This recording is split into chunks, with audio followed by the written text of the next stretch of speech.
Sobrang napikon talaga si Idol Raffy Tulfo sa mga pogo issues na lumalabas sa ating kasalukuyang balita. Lalong-lalo na nadiin mismo dito si Senator Lito Lapid at Senator Robin Padilla. Ang hindi inaasahang senador na inaakala ng lahat na sila mismong dalawa ay magsasanib pwersa para naman sa malabanan mismo ang kasamaan na lumalaganap ngayon sa bansang Pilipinas.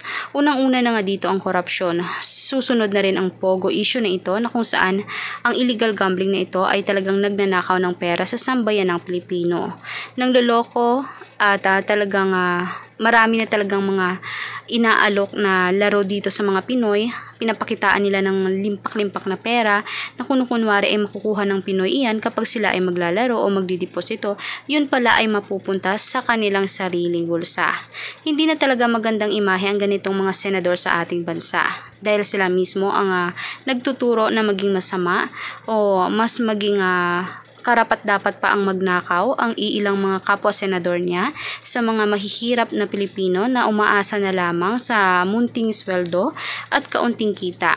Sila ay nagsusugal pa dahil akala nila ay mananalo sila talaga ng milyon-milyon. Yun pala ay niloloko lamang sila ng mga senador na ito. Hindi lamang silang dalawa kundi marami pa.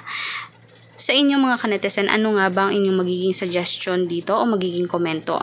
Panatilihin natin maging update sa balita kaya huwag kalimutan mag-subscribe, i-like at i-share ang ating videos on public. Maraming salamat po.